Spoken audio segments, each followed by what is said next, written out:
Assalamualaikum warahmatullahi wabarakatuh.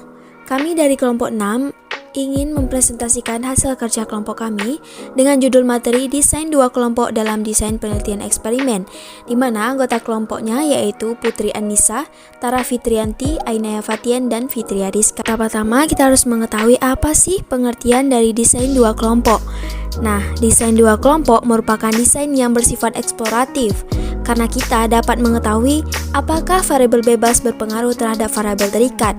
Pengaruh variabel bebas terhadap variabel terikat dibuktikan dengan memberikan variabel bebas kepada satu kelompok atau yang disebut kelompok eksperimen dan tidak memberikan variabel bebas kepada satu kelompok yang lain atau yang disebut kelompok kontrol. Bila ternyata skor variabel terikat pada kedua kelompok tersebut berbeda, maka dapat dipastikan bahwa perbedaan tersebut karena adanya perbedaan pemberian variabel bebas. Dengan demikian dapat disimpulkan bahwa variabel bebas tersebut berpengaruh terhadap variabel terikat. Desain dua kelompok ini mengikuti prinsip method of difference dari G.S. Mill. Selanjutnya yaitu kegiatan dalam desain dua kelompok. Apa saja sih kegiatan dalam desain dua kelompok? Nah, secara umum ada 4 hal yang dilakukan peneliti pada desain dua kelompok menurut Robinson. Di antaranya yaitu mengkontrol variabel sekunder, memberikan variasi variabel bebas yang berbeda kepada setiap kelompok penelitian, kemudian mengukur varians antar kelompok atau VAK dan varians dalam kelompok atau VDK. Dan yang terakhir yaitu membandingkan varian antar kelompok dengan varian dalam kelompok. Baiklah, selanjutnya kita akan membahas tentang jenis-jenis desain dua kelompok. Yang pertama ada static group design.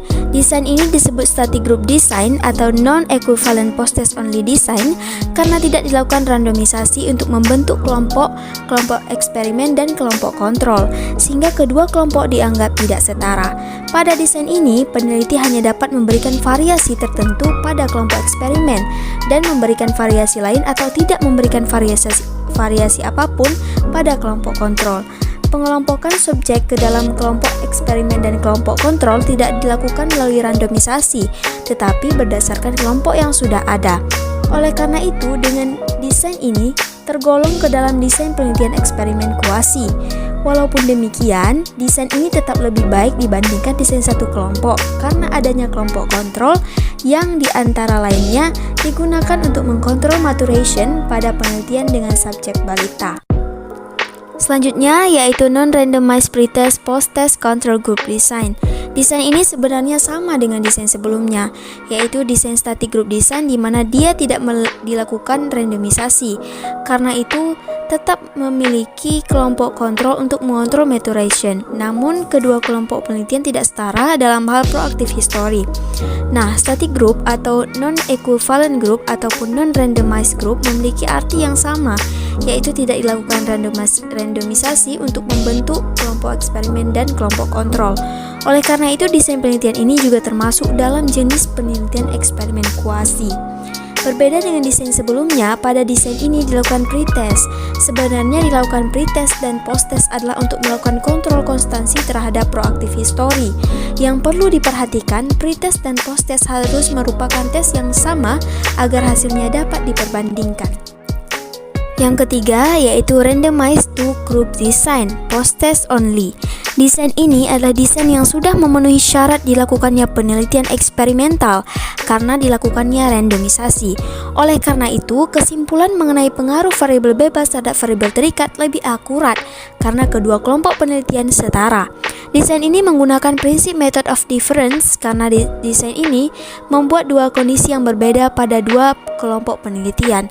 Bila dilihat dari simbol desain ini, pengukuran variabel terikat dilakukan di akhir penelitian atau post-test baik pada kelompok eksperimen maupun pada kelompok kontrol.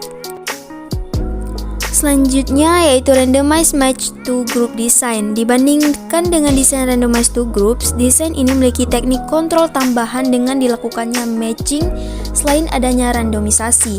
Matching merupakan teknik untuk mengontrol karakteristik subjek yang merupakan variabel sekunder.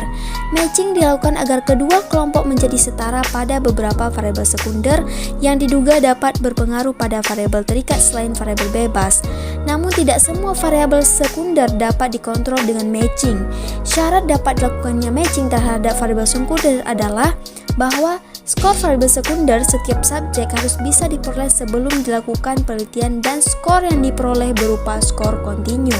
Setelah dilakukan matching, kemudian dilakukan randomisasi untuk memasukkan subjek ke dalam kelompok eksperimen dan kelompok kontrol.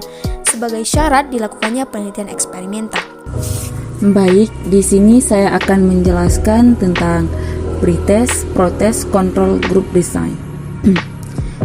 Desain ini hampir sama dengan non-randomized atau pretest post-test control group design, yaitu dilakukan pengukuran sebelum pretest dan sesudah protest, pemberian treatment pada dua kelompok. Namun perbedaannya adalah pada desain ini dilakukannya randomisasi sebagai kontrol terhadap proaktif histori untuk menyetarakan KE dan KK dibandingkan dengan randomized two group desain protest online.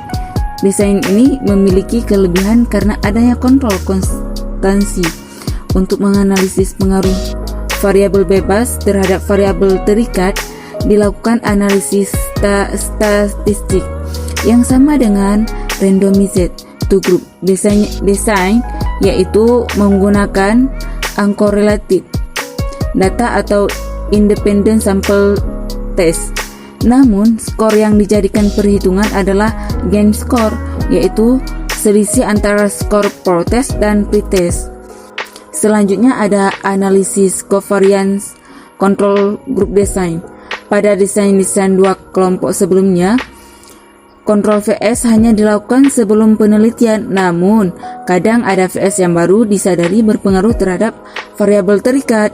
Setelah penelitian dilakukan, walaupun demikian kita masih dapat mengontrol VS tersebut asalkan skor VS tersebut diketahui pada seluruh subjek. Satunya teknik kontrol yang dapat dilakukan setelah penelitian adalah dilakukan kontrol statistik.